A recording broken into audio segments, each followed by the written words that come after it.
When I make these videos, it is generally to be informative, though admittedly, my passion for gaming as well as consumer awareness certainly shows. This channel started out to be a source for consumer awareness in the manner of Sid Alpha, with some Jim Sterling mixed in for fun. Obviously, this doesn't show as much, and I'll preface this video by admitting right off the bat that it's going to contain a bit of supposition and speculation. Were it possible to provide only facts, I would do so, but Studio Wildcard's lack of transparency prevents this from happening. Because they refuse to answer questions regarding the topic I'm bringing up, whether asked by myself or others, it necessitates some guessing as to motives. If that's a problem, feel free to tune out.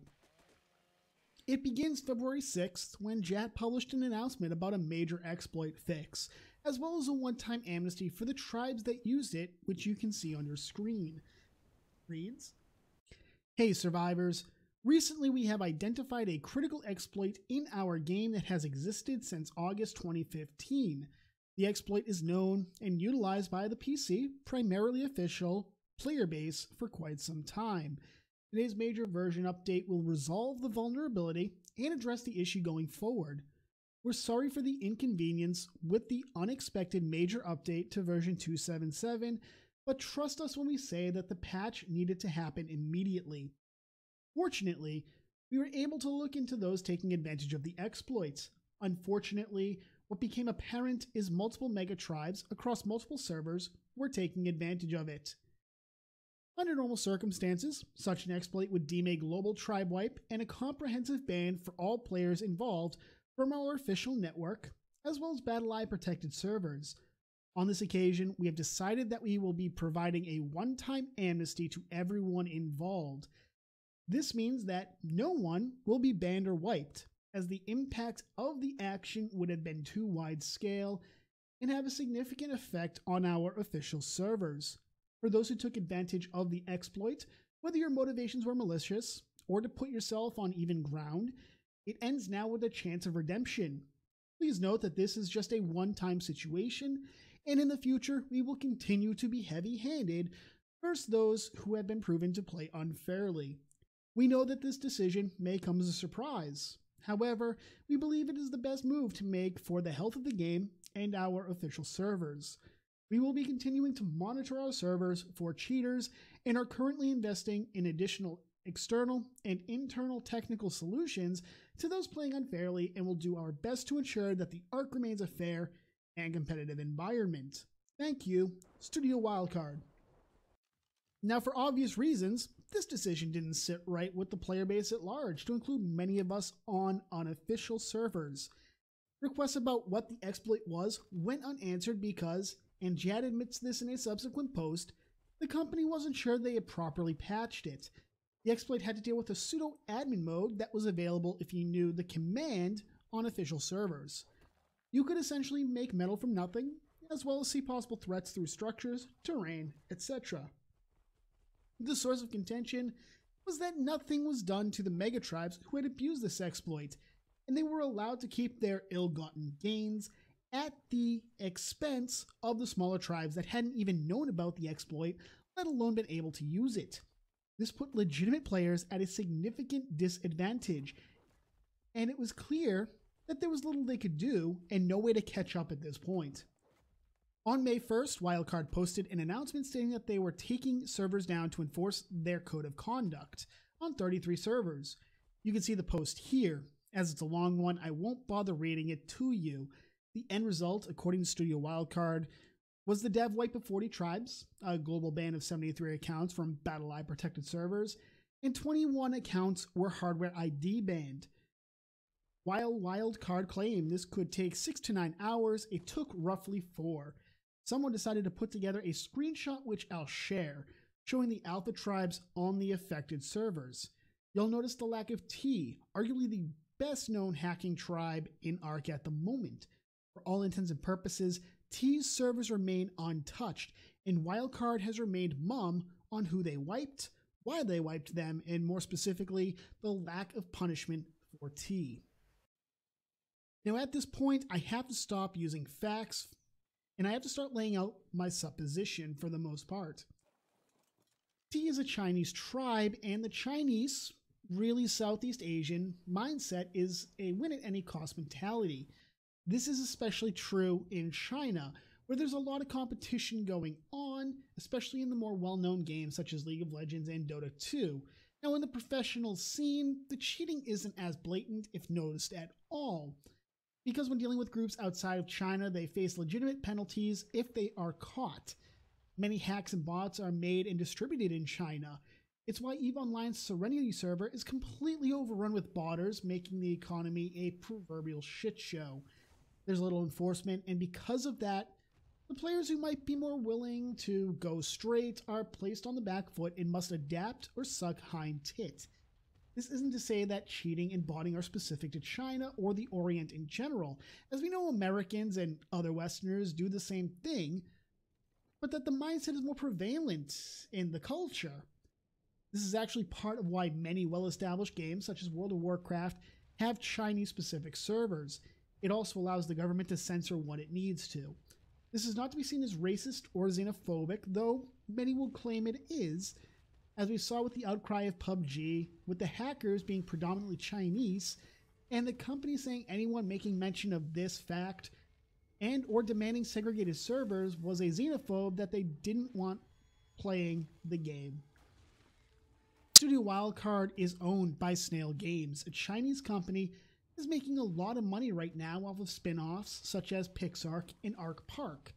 Rumor has it that the daughter or granddaughter of a high-ranking Snail Games employee plays in T, and that the company protects the tribe from detrimental actions.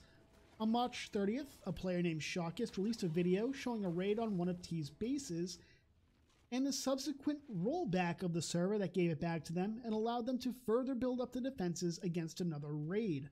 Likewise, a few days ago, BLDX, another mega tribe, allegedly attacked the main T server and wiped one of their main bases. In the midst of looting the field, the server suddenly went down, coming back up approximately 10 minutes later, and the save point was some 5 hours earlier, thus making the raid non-existent. Be that as it may, in this clip following a raid against T on Island 165, you can see a tribe dev wiped without any warning. What the fuck just happened? 10 get structure capped really fast. It's actually not an optimal thing to build on the icebergs. I totally fucking forgot about all that shit. Whoa, what the fuck just happened? But they get structure capped, what do you mean? Whoa. What the fuck? What is going on? What just happened? Whoa.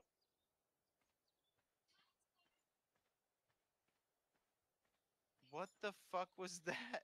Yo, everything I was on just disappeared. All of our tames are gone. Everything is gone.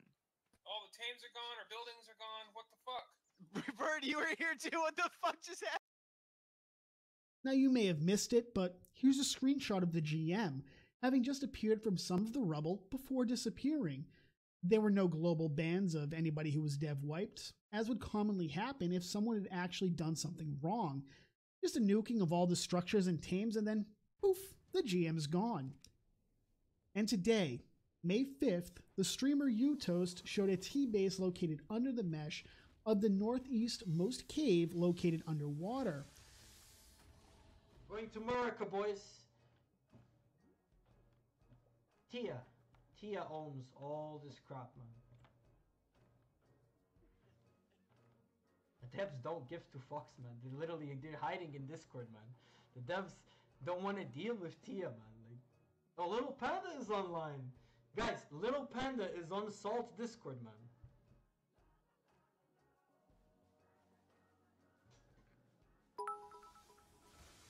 To date, despite Jat having said they would be looking into it, nothing more has come of it. What's more, these streamers show themselves actively aimbotting on Chinese streaming websites.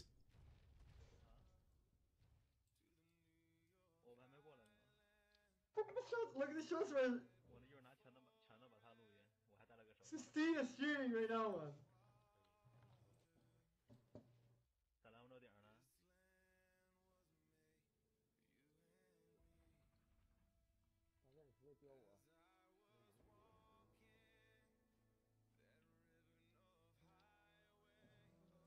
Guys, this is Tia streaming right now.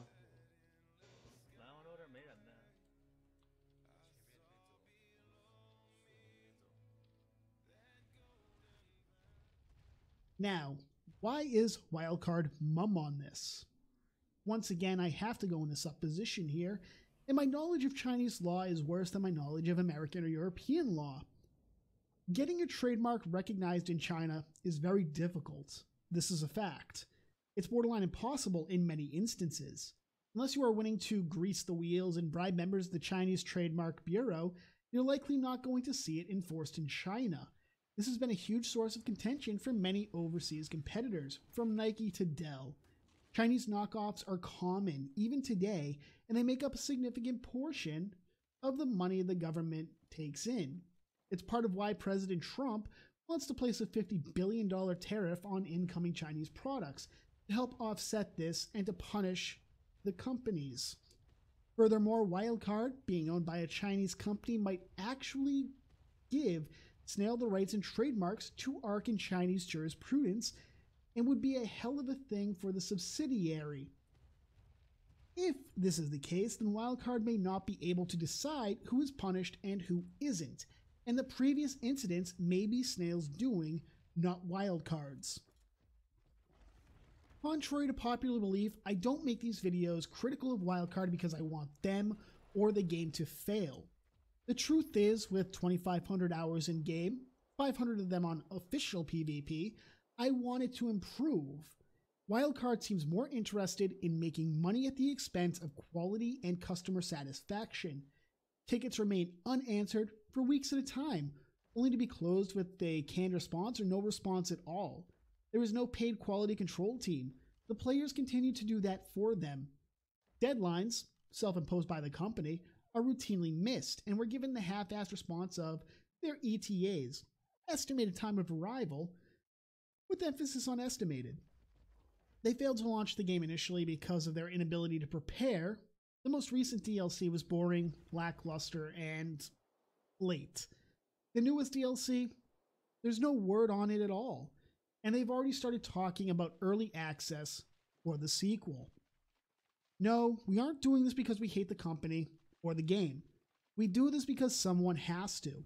Larger, more mainstream outlets praise Wildcard all the time, and while there was some backlash over the paid DLC during early access, as well as flip-flopping on the server wipes prior to official launch and the price spike of 100%, there is little after the initial press and more of trying to fluff Wildcard and ARC for the players, many of whom are simply sick and tired of the lack of communication, transparency.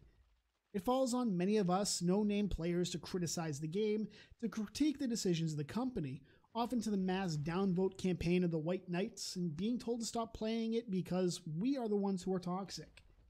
Through all of it though, it's impossible to be objective and say that the game is in a healthy state when the company refuses to follow through on their own deadlines and cheaters are allowed to continue to play at the expense of the players who play to have fun and do so legitimately. It's no secret that many customers are tired of the lack of discourse with the community team.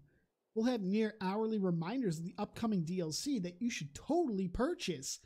And when it comes to issues of substance, such as this most recent debacle, the company goes radio silent and it allows the issue to build. Were they to take it seriously and nip it in the bud, this video wouldn't have been necessary and we wouldn't have a new Reddit movement starting on our ARC. If Wildcard actually cares about the player base, they need to be more inclined to talk with us, not at us, and to have actual discussions and be willing to listen. But until they do, the players will simply revolt even further.